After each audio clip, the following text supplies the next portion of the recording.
think maybe early on we got too caught up in, oh my gosh, I can produce more, I can produce more, I can produce it faster, and thinking more about volume.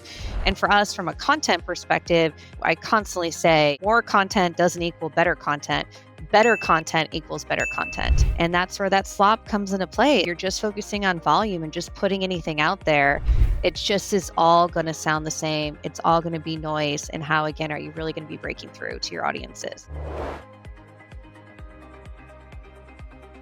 Hey everyone, welcome back to Marketing Trends. I'm Stephanie Postles, and my guest today is Elizabeth Maxson, the Chief Marketing Officer at Contentful. Contentful is the digital experience platform behind brands like KFC, Formula One, and Ruggable.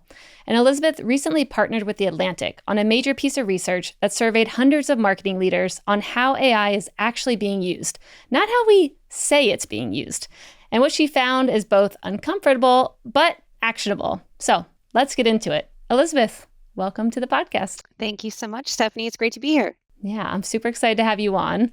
So I'm going to get right into diving into your research that you all did, because I saw that your research found that the vast majority of CMOs surveyed say that AI is a tip-top priority. But when you actually look into the details of how these teams are working day to day, I think it says that almost nothing has changed. So tell me more about this. Yes. So that stat that I now know is it's 96% of CMOs are prioritizing AI, but actually only 65% are making meaningful investments. And I think we're at a point right now where CMOs are obviously feeling a lot of pressure from their boards to be able to do more with less, which is not a new ask to marketers, that it's always been asked of us for forever, but do more with less with AI. And I think right now there is this opportunity where teams are very enthusiastic about what they want to be doing with AI, and they're not being very clear on the problems that they are trying to solve and being more intentional with solving that.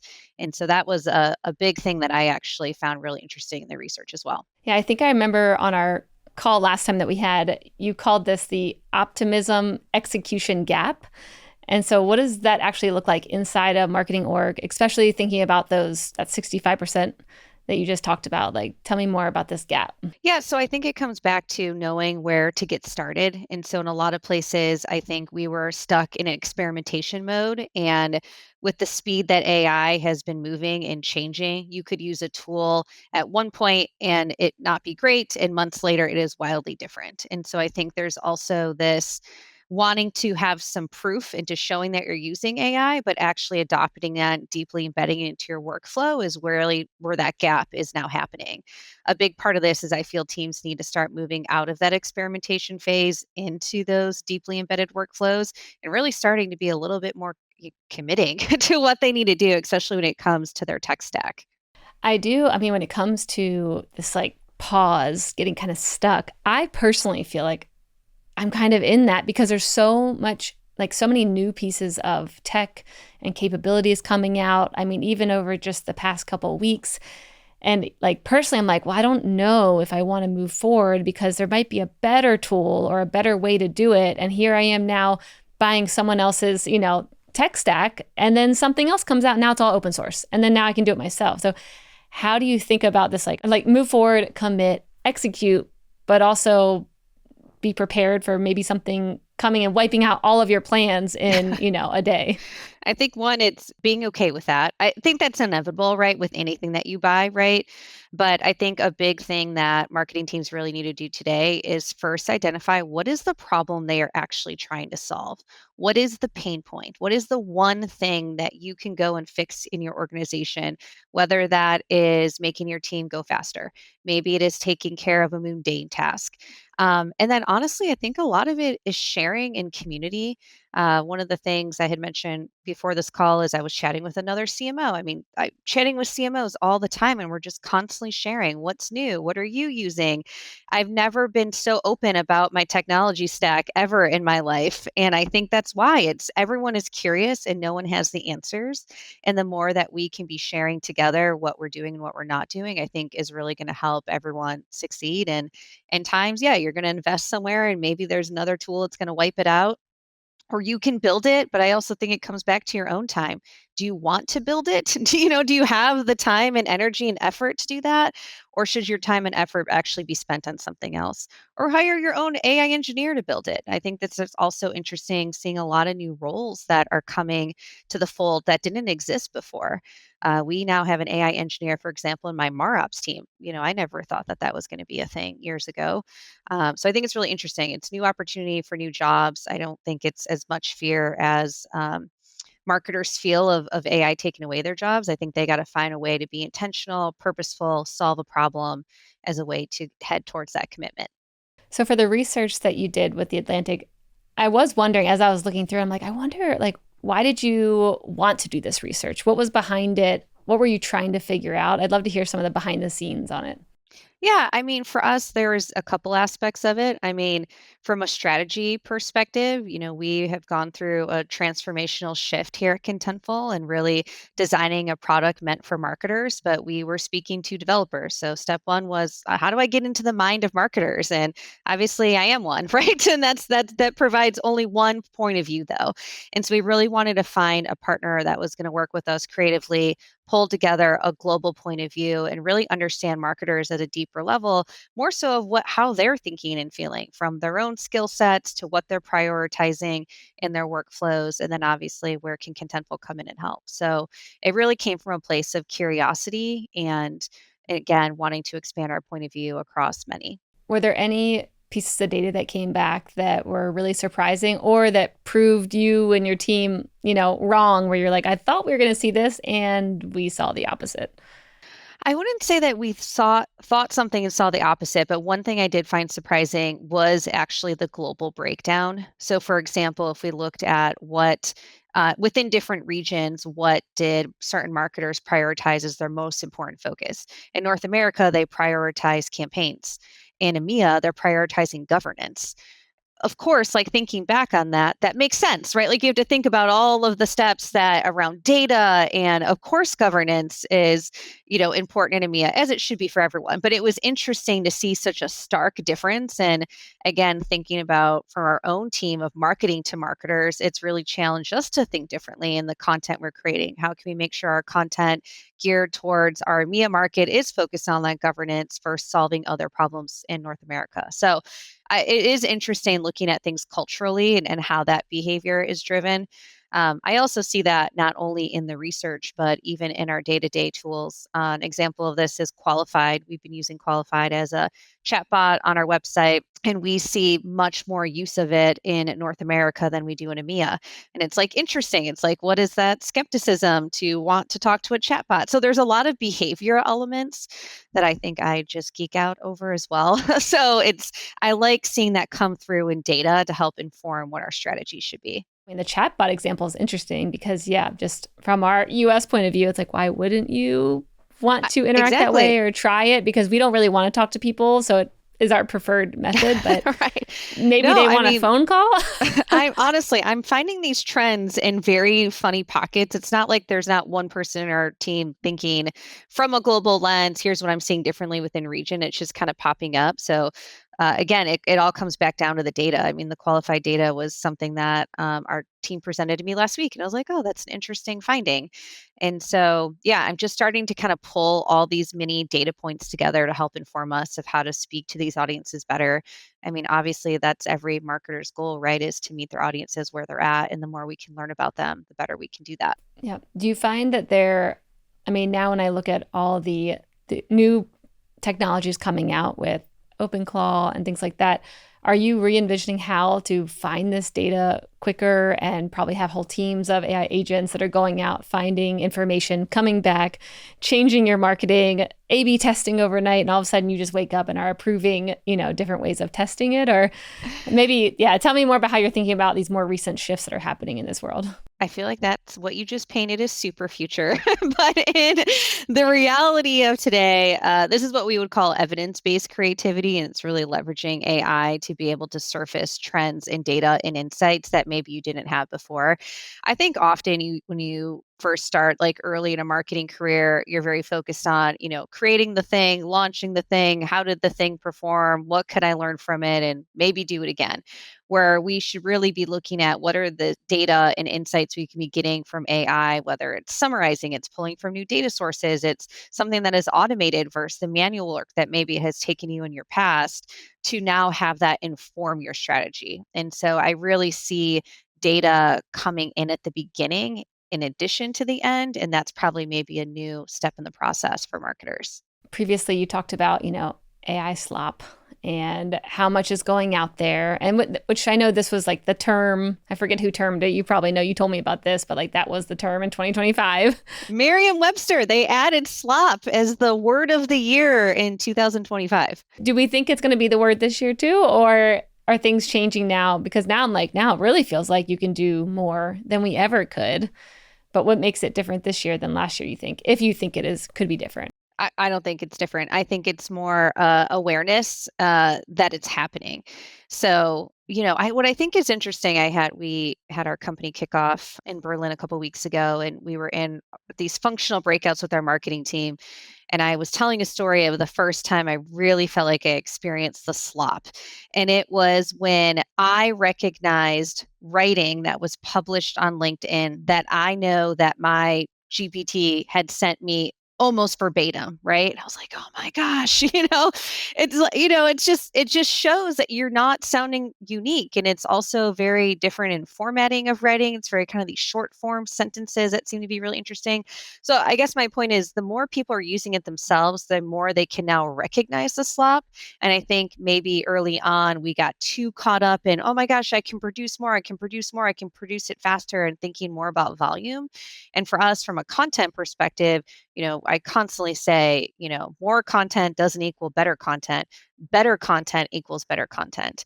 And that's where that slop comes into play. It's like if you're just focusing on volume and just putting anything out there, it just is all going to sound the same. It's all going to be noise. And how, again, are you really going to be breaking through to your audiences?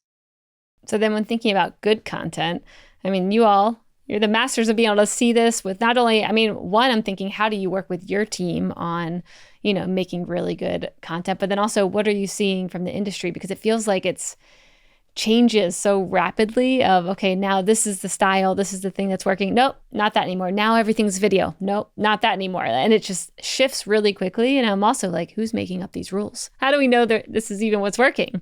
So is there anything that you're seeing as of now that maybe is very different than previous years or where things are headed? Yeah, I think for us, where we're doubling down for our own business, but also to help our customers do this, is actually in personalization of content. So I love to give this example. We've been personalizing email forever, right? If you got an email that didn't say, "Hi, Stephanie," you would be questioning, how do they not know my name? It's the most basic thing of knowing who you are in any type of engagement.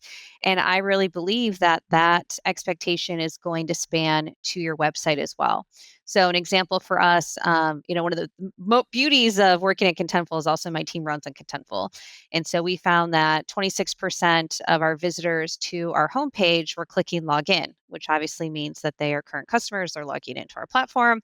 So they shouldn't be seeing any messages of why buy Contentful. They already bought Contentful. So they should be seeing messages around what's new, what haven't they seen yet? Like, how can we be a little bit more kitschy, a little bit more, catching their eye. And we think about this in every aspect, from first time visitors to returning visitors, also focus from a marketer's perspective to a developer's perspective. We provide very different experiences on our homepage, and it's completely tailored to that persona. This is a huge unlock for customers. And I think like CMOs today, really need to start thinking about their website differently. Maybe that's where they really need to experiment. We experiment all the time. I think homepages get stuck in, that's my brand, that's the first impression, I can't touch this. And it's like, no, go take risks with that. Go personalize those messages, because by the time that a human actually gets to your website, they have way more intent because they've done all their research in an LLM, right? Like the use of the website, how it used to be, is no longer. And now with GEO and AEO, by the time they come to your website, they clearly need something from you. So whether they're in the US interacting with your chatbot or they're in EMEA and, going through their website on their own, they have higher intent. And so how can you be personalizing the content to them to really make sure that you are driving that to conversion? How much are you personalizing? I mean, for you all, earlier you said we were, originally talking to maybe developers or more tech focused people, and then we wanted to shift to marketers. How much are you shifting when it comes to, okay, I'm a marketer coming? Is the whole entire website different? Not every single part of the website, but like our homepage, the whole web homepage is wildly different. We also do that for various product pages, like if it's more geared to developer, but it's everything. It's from images, it's content, it's CTAs, where do we want you to click and, and obviously advance the conversation, and it's really thoughtful. The problem, though, is I feel like you can go down a dark hole of making it very complicated. And so we have been really trying to be the example of keeping it very simple and already seeing really huge improvements. A great example for you is we host an event called Contentful at the Cinema. So we buy out AMCs all over the world and we host prospects and customers at a big movie premiere. So you mentioned Formula One. Formula One's a customer of ours. We did it for Formula One. We've done it for Wicked. That's a big draw. And so what we did is started using geo-tagging just in the eyebrow of our website. So it'll say, hey, Austin, because it knows you're in Austin, come check out Contentful at the Cinema on, February 26th. And we saw a 51% increase in engagement of getting attendees at these events just by simple geotagging. I mean, it's so simple. I can't stop saying the word simple because I think a lot of marketing teams overcomplicate it. And that is what I think is going to be a huge unlock, is if they can really do that. Wow. Okay. I want to dig in more on this because I've been hosting podcasts, talking to C-level leaders since 2017. So I've probably done 3,000, 3,500 different interviews. And I remember it is a lot. I remember a time period where personalization was, nonstop. Everyone was talking about this and very complicated ways of personalizing it. And I never actually heard numbers because it feels like they were working so hard on the complexity of it that then I never heard well, did it work? Well, we'll get back to you after we figure out how to get all that data that we now have. And, it's hard to figure out what exactly happened. So I love, first of all, the simplicity of what you're saying.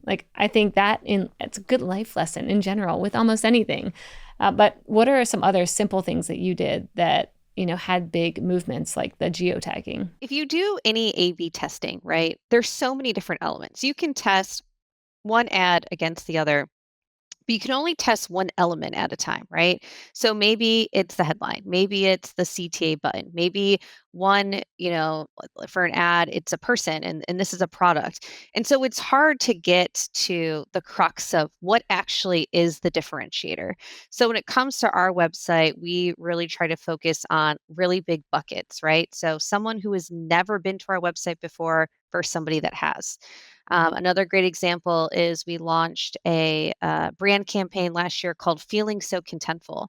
So if you came to our website through a really cool Feeling So Contentful ad, someone looking zen and contentful, yogaed out, you then saw that same carry through of the brand looking that way and that same messaging on the website as well. So what I think is interesting here is you're right. I think marketers talked about personalization more as a journey they wanted to put, prospects and customers on. And it's very much just this A/B testing, does this work better than this? But they're not thinking through the other aspects of places that maybe they feel uncomfortable personalizing. And so that's where we've seen that biggest momentum, is really these bigger bucket comparisons and just making sure that they're different. Another fun one that we did for marketers was we updated our homepage banner to have Lorem Ipsum. And so people thought we had made a mistake. Obviously, they're like, oh my God, they have, like buffer font there. And it was kind of like a haha, like caught you, go check out our personalization page. And we saw over 250% higher engagement on learning about personalization on our product page than we had ever seen before. All because we did just this like funny catfish, type banner on our homepage. And again, you only saw that if you're a marketer. If you came to our page and you're a developer, you did not see that. So how cool is that? I mean, we're seeing it, and this is every CMO that I talk to. I'm like, please let me share our story, because if we can be an example for you, I can help you think through things, a little bit differently. And same with our customers are doing it as well. Ruggable is a really, you mentioned Ruggable in the intro. They're really great. They do it for pets. Like if you come through an ad by clicking on a cat, I'm a cat lady, you only see cats. When you see their rugs, you would never see a dog. And they've seen a huge increase in conversion rates based on personalizing if you're a cat lover or you're a dog lover. And again, like that's so simple, right? We're not even getting into the type of cats or how old your cats are, anything like that. It's like very simple. You're either this bucket or that bucket. And they've seen really great conversion results coming off of that. Have you had to unravel the complexity with some of your clients and if so, like what have you seen that people try to do with hyper personalizing where you were like, no, maybe none of that. Just are you a cat or dog person? A lot of it is honestly, I talk them through it as a matrix, right? So if I ask them, are you using personalization today? Often it's no, because they don't know where to get started. And they start rattling off every possible combination of a route they could be taking. And it's like, well, I have these many products, and I have this many personas, and I have this many segments, and I have this many regions. And there's, all these different factors. And I always just pause, like, let's just pause. And again, like giving our own examples really help enlighten them to think a little bit differently. And I think again, going back to AI, it all comes down to what are your goals? Where are you, and we're ultimately trying to convert and pass things over to sales. And why not try new things to be able to do that? Especially with your website is the one thing you own, right? Like go own it and make changes to it and test and experiment and see if that's a place that could help you. Okay, so what do you think about I've heard a lot of conversations around website traffic going down. A lot of people are starting their journey in the LLMs. Some people now, at least in my crew, are now just using their AI agents to go and do things for them and come back, and the agents are executing on their behalf. How are you thinking about that when it comes to personalizing, the website, knowing that maybe I might never make it there? Yeah, I mean, right now I treat an agent as another persona. So, a big part of what our team is focusing on is how are we creating content that LLMs can easily read and process, so we are ranking high in those searches while also serving a human who has that higher intent by the time they get to our website. So, this is new for everyone, right? Even that, those algorithms are constantly changing. Now you can now advertise in these LLMs. What does that mean? It's all going to be new competitive space that we're all going to have to be, fighting over to get. And I think it's really thinking about an agent or a bot as a new audience, and how are you creating the right content that's easy to read, not as many tokens, what are these different technical elements that are very different you probably have never had to think about when you're just creating your website, for humans. And this is going to be a trend, right? 2024 was the first year that bot traffic surpassed human traffic, and that is just going to increase across the board. And so it is something that we need to be thinking about for sure.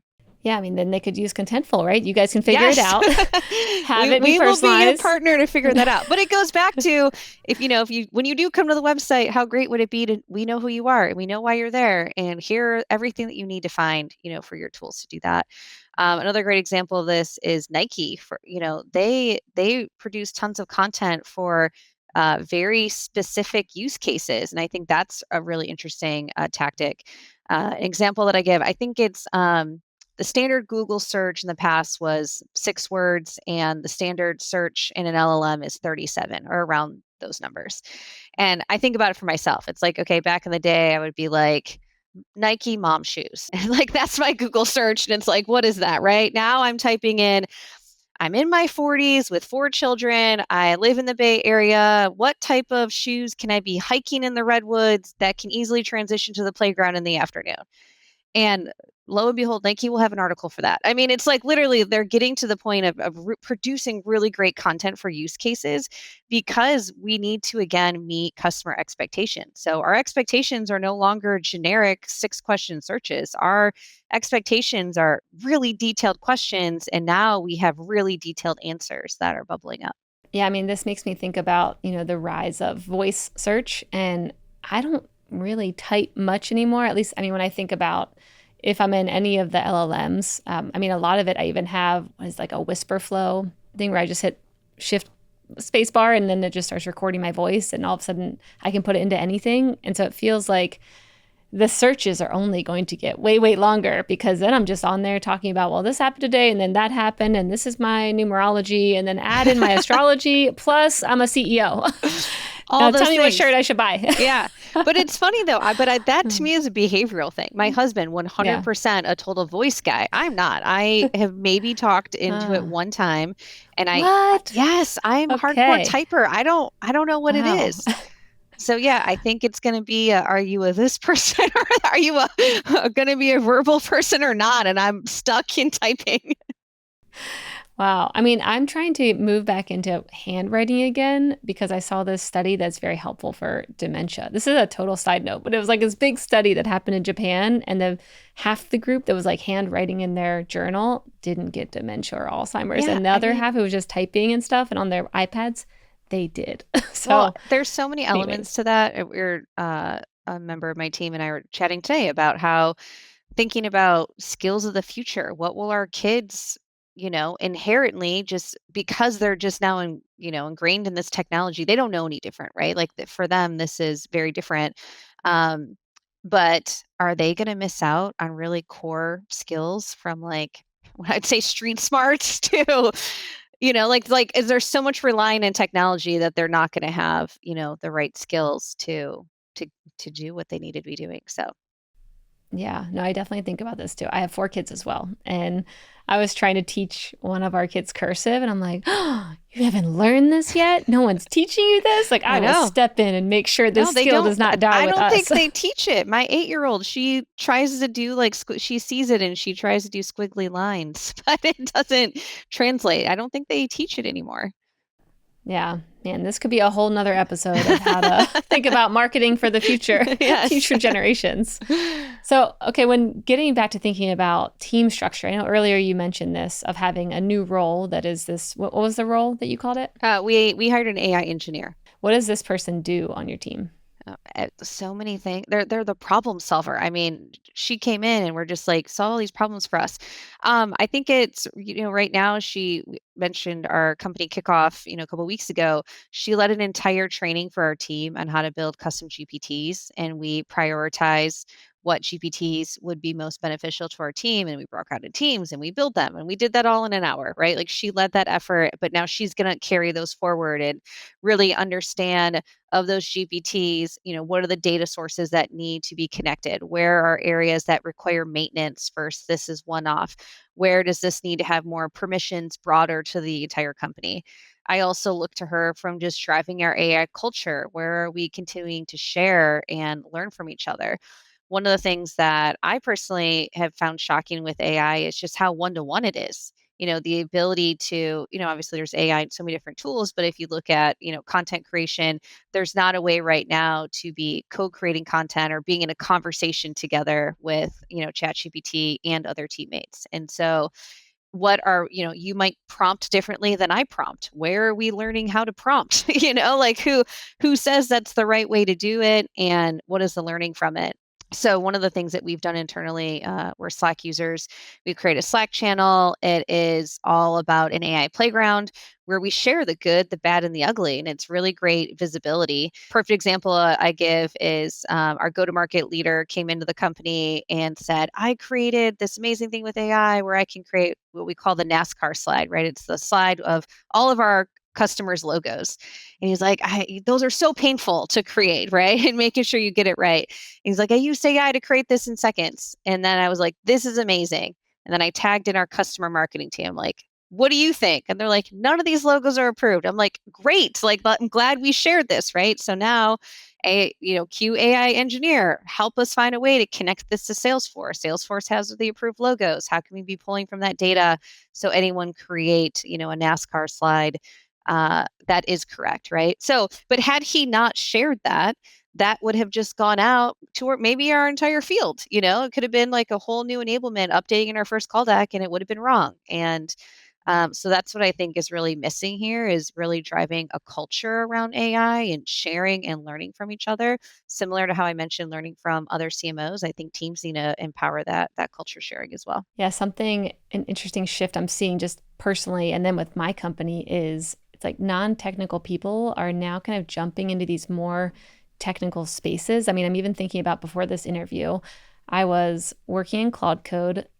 getting it into GitHub so my team member could also access the same dashboard that we were building. I don't know how to code. Claude was just telling me every time. I'm like, I want you to do this. I was using my voice tool and I was just like, I would love revenue and connecting my go high level. And I was just saying everything I wanted. And then it starts building it. But then I got stuck because I was like, oh, wait, I want my team member, Lacey, to have this too. How do I do it? And then it told me, it's like, oh, put it in GitHub, keep it secure. Like, it was just telling me how to do everything. And it feels like, I'm like, if I'm in there, I feel like this is a general shift because I'm a one of one and I'm pretty sure everyone's doing what I'm doing. That's my assumption.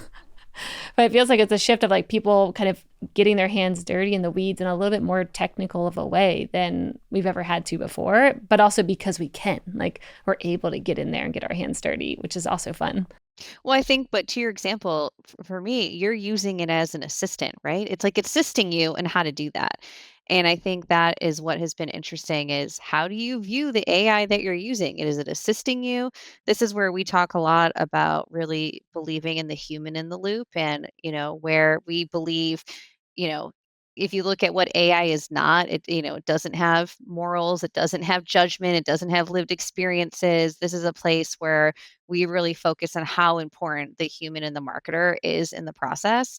And it could untap so many new things for you. Like, you probably did not expect yourself to be doing that, even maybe a month ago, right? But that doesn't mean that that has to end there either, right? Like, what other ways can you use this to unlock new opportunities for you?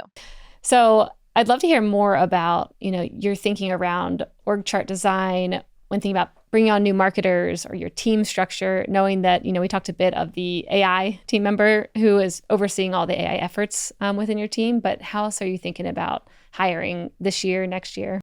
Yeah, so one of the things that we also found in our report is a stack rank of skills that marketers find important. So, in that order, it's data analysis, digital experience design, personalization, we've talked a lot about, and then writing for AI tools. So, this is something that we are thinking about. We feel there is a new type of marketer that's really emerging, which we call a full stack marketer. So, someone that brings together that evidence based creativity, they understand the role that they have, they are mastering, prompt optimization, using that data, thinking about the full experience. So I think that's unique. But what makes that unique actually is the soft skills that we should be hiring for, not necessarily the hard skills. So example for me is I've been thinking more about in my own panels or how we're thinking about interviewing candidates is learning how they're curious. How do they operate in ambiguity? What really excites them to change differently? What is their exposure to data today, and how are they using it? What can they be leveraging from their personal use case? For example, with AI, one thing I often talk about is the more we use something in our personal life, the more we expect it in our work life. And AI is no different. If I think about when I first started using AI, I was coming back from maternity leave with my second or third kid. I don't remember. If too many children to count, Yeah, it but all gets blurry it after all the gets second blurry. one. But I came back from Yeah. mat leave and my teammate was like, I'm going to write a haiku about you in like 5 seconds. I was like, what is this thing? But I used it in my personal life. It was, hey, here's all the random things in my fridge, design me a recipe for dinner tonight. Right. And I think that all has to do with this adoption, right? So we're adopting things in our personal life, we're expecting in our work life, and now we have access to so much more information. So for me, I'm looking beyond the hard skills. I'm focused on the soft skills. And then similar to the AI engineer, that's a completely new role, that we didn't know that we needed years ago. So I think it's a huge opportunity to be reevaluating your team in addition to figuring out where an agent could be a teammate as well. Yeah, I love that. I love the focusing on the soft skills. So if I'm a new marketer right now, like what other things would you be looking for to identify, does this person have good soft skills? It's interesting. I mentor a lot of, young females coming out of college and they're trying to figure out, one of the things I found interesting is how much they interview with AI. And which I think honestly is kind of a poor candidate experience, if I'm being honest. They're missing out on this human. I didn't even think about that, but I get it. Companies are trying to get through candidates quickly. it was an interesting lens that I had learned about. We don't do that here at Contentful, but I think that's part of that human touch we want to maintain. So, what I challenge anyone is just really looking back at their core set of skills and applying it to any aspect. Doesn't have to be work experience if you're new to, up and coming in your career, thinking about how you have stayed curious in other ways, right? Whether like that was through school, what are certifications you could be getting? I think that's been really interesting, is looking at trainings and certifications around AI. And I don't know, to be honest, that I have an exact opinion on what those are yet, but just seeing an effort that someone has been taking training or classes or is definitely investing in that learning, I think is really critical. And again, we do a lot with our own hiring process where we do require a formal presentation to a panel. We'd like to see the work in action of how they got there. And a big part of that is seeing how they can be curious and giving them a really great prompt to see that curiosity come out and how they would work within our team. So a lot of opportunity there too. Yeah, it's really interesting. I was talking to some younger marketers and some just entering into college, some on their way out. And many of them I talked to were not really using like AI tools, and which I thought was very fascinating. And I'm like, wait, you haven't even tried to like experimented with these? So it feels like it'd be an easy way to win just by Yeah, experimenting and like 100%. create a base 44 app. Just vibe code something and be like, Right. I saw your marketing looks like this. I saw one of your ads. Here's how I think you could make it better. And here's an app to Exactly. show a dashboard. Like, I think it's so easy to win these It days is. because you just can put in a little effort that I think no one else, at least when I look at who applies to Mission, we get like 1,000 applications on a producer role. And I'm like, I look at all of them. I'm like, had you just gone up like 1% more and sent me something that actually would have been helpful, like you would have gotten right through to an interview. But Or even just showing how they got there. What was their thinking in that, right? That's what I always like to focus on too. I mean, from our team, this goes back to, we had mentioned, there's this fear of AI replacing marketing roles, right? Is it a content team? Is it a design team? Some cases like yourself, maybe you have a smaller team and agents will work for you. I'm coming backwards from a 90-person team, like I need those 90 people. And so it's more about, again, being intentional with AI. We really focus on AI being what we call like our crappy first draft, right? Like maybe help you get started, but you need to put your true fingerprints on that. You need to have your own human creativity come through in what we're creating and tying that back to our brand guidelines. And I think that's really important. How can you tie that back to these experiences with candidates to really understand, like, do they think that way? Where does AI come into their process? Is it starting? Is it finishing? Is it the whole thing? I think that'll be really enlightening for us to learn about this next generation of marketers for sure. yeah, yeah, it'll be a interesting time period to watch to try and figure out what is authentic from someone because it just feels like it's going to keep getting harder until people all start doing the same thing again. Like we saw it with the writing piece where then you're like, okay, obviously on LinkedIn these are all AI written posts, but then they started getting better at outsmarting it. And I mean, even earlier I ran through this process with Gemini where I said I took a screenshot from Pinterest of this infographic and I said back into the design principles of this, and then we're going to use Nano Banana or whatever, and it told me here's the design principles. Then I gave it my content that I wanted, that I'd written up with AI. And I said, okay, put this into the infographic. And then I uploaded another screenshot of a hand-drawn thing. I said, I also like this design.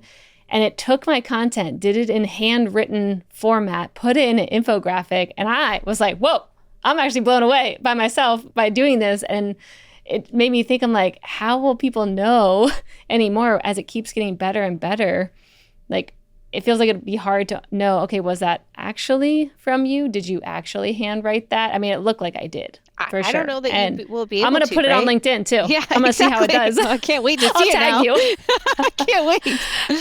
I mean, we did Yeah. something similar going back to that training we did at our kickoff. We did another training just focused on image creation.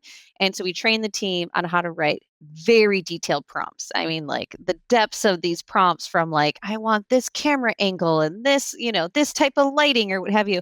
And we had them produce everything from like an advertisement for paid media, to some other type of like content piece. And it was crazy. We had everyone put it into a deck and we just kind of scrolled through them at the end to show them. So it was literally like 80 slides of 80 different possible ads, right? And like you honestly could have published any of them. I mean, that's like how good it was. But the biggest thing is none of the model that we were using was trained on our brand guidelines. And so yes, it looked cool. Yes, it did what the prompt said you wanted to do with some reason, right? Like there was some trial and error to get that correct. But the importance of training these models on your brand guidelines, it's everything from voice, like the tone of voice that you're having, to visually, where are things performing well or not? That really needs to be a phase of that. So in some sense, you were training it, right? Like you were telling it all the things and you were giving it examples of what you wanted to pull from. And I think that's really important to do. Okay, I want to shift us over to the lightning round if you're open to it. Let's do Dun it. dun. All right, that's where I'm going to ask you a question and you've got a minute or less to answer. Does that sound good? Yes. Okay. So you are 2-time CMO, correct? Yes. And you've got 4 kids under 8? Yes. All right. So I think you've said that work moves in seasons. Some demand momentum, others demand judgment. How do you actually know which season you're in? This is just a question so I know for myself. Oh my gosh. I don't even know. Honestly, I think until afterwards you look back and you're like, probably yep, afterwards. that's Yeah. I mean, I look at it as, my youngest right now is going through a sleep regression and he is learning how to walk. He's 13 months and it's very standard, right? And he's not sleeping. He's like waking up at 3 a.m. He's teething. It's just like all of the things, right? And it's really crushing my sleep. And I just have to remind myself this is a phase that he is going through and it's temporary. So I think it's more of less of how do I define the season and more how do I get through the season. And I think more about, what am I really doing amazing in this season that I can continue to crush? What are areas for improvement? Where do I need to ask for help? That's a big area for me is asking for that help. I like to do a lot of things myself. So it's more of less of the season I'm in, more what's the mindset of that season and what do I need to move forward into the next one. Yep, that's so good. By the way, I mean, women, moms, we're so badass. Like the fact that we can do all of this. I was saying this to my husband the other day. I'm like, the fact that you can lead a team or grow a company while being a mom, while going through hormones, having your psych, all these things. And the fact that we can still do it, I mean, mind blown. Well, I think motherhood makes us better leaders. I mean, just there's something really special about how our brains have changed, our bodies have changed, like good, bad, and ugly, right? I definitely still have mom brain where I'm like completely blank, mid sentence, but I think about it as the empathy that it has, taught me that I brought, back to my leadership team, how to be super organized. And I get the question more often than not of how do you do it? How are you a CMO who has 4 kids? You must have a nanny. You must they have all these assumptions. And what I tell everyone is choose your own hard. There's this quote that is marriage is hard, divorce is hard, choose your hard. Being fit is hard, being obese is hard, choose your hard. So my hard is not managing a bunch of tiny humans and all their needs. I'm good at that. Like I'm good at logistics. I'm good at planning. I'm over prepare as we have already discussed, right? My hard is my parenting technique might be different than my husband's. And that, leads to us trying to figure that out as parents. And that continues to evolve, child over child, especially as they grow older. So anyways, I go back maybe to your season question of choose your own hard and really what's that hard for you and how do you identify that and move forward? I love that. That's so good. Okay, so you called 2026 a course correction year for marketing. So, with that, if you had to give every CMO that was your friend one piece of homework for the next 30, 60 days, what would it be? So I would say 2 things. One is let's just have some taste. Like AI, this is output. Like no one's differentiated right now. So use your judgment, use your lived experiences. And then the second thing is going back to personalization. Get comfortable being uncomfortable with personalization. Start simple, start experimenting. Don't hold on to your homepage as if, you can never touch it. Like that's a place where people go first. So why not make that personalized to them? Would be my advice. What is a trend or a shift right now that you're watching closely that has nothing to do with AI? I feel so out of the loop. I'm on a social media cleanse right now, so Me, I I have been too. I put a limit on myself because oh of all the I Epstein stuff. I was like, I can't with this anymore. no, I need to I get out of beyond here. that. I did do the limit for the month of Yeah. December. In January, I cold stopped. So I honestly feel so out of the loop that I don't even know what's trending right now. I'm like counting on my team to know what's trending and what's what they need to be doing. I feel very lame in I that like it. aspect, but I feel way more Great. grounded That's a as a good thing. person. Yeah. I think this is a great answer. We can also not keep it if you don't like the answer, but I actually like this is great. It's good No, to I not mean keep it's up with things honest. My sometimes. yeah, Yeah. I'm on a social media cleanse. It's working for me. I at this point I feel like I'm very blindsided to trends right now, Yeah. but I don't think that's a bad thing. Nope. I like it. What is a book or a podcast that you think that everyone should tune into or read? You know what's really funny is our entire senior leadership team just read The Five Dysfunctions of a Team. And this is a book written in like the 70s. And it was so eye-opening to reread that and apply it to today in the work that we're doing. And we did a really great training on that for our management team. And the bottom pillar is all about trust. And I just think trust is so interesting right now in so many aspects, from the trust and boulder that CMOs carry and the trust of their brand every day, but how that needs to be a shared responsibility across all go to market, to the trust or lack of trust with AI. I mean, to the trust of how your teams are working together. So, anyways, it's old news, but relight coming to it. And so, yeah, I thought it was good to re-energize on these different pillars to make up a team to have us better work together.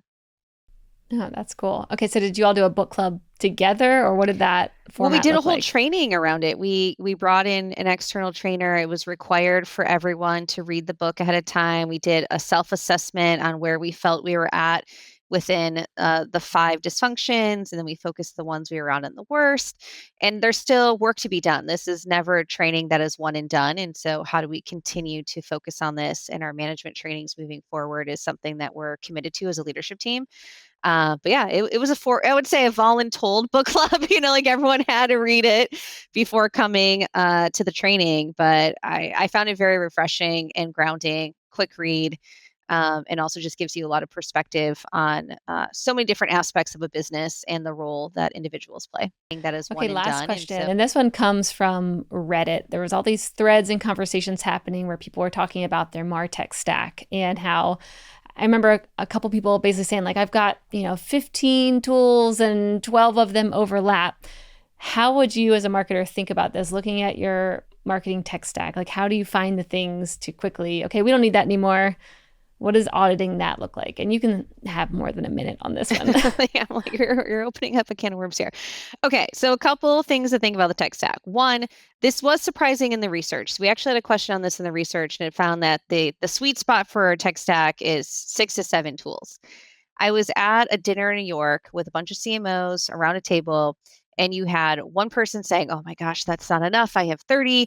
You had someone else sitting next to me saying, "Oh my gosh, that's too many." So I think it's very, unique to your needs of the business.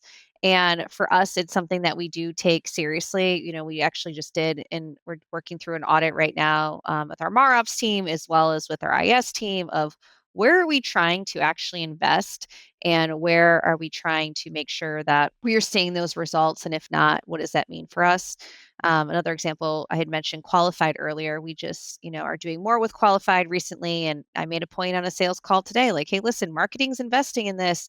We're trying to make you, take some things off your plate. What does that mean for how you are then going to perform better? Like, let's put a goal around that. Let's be measuring this.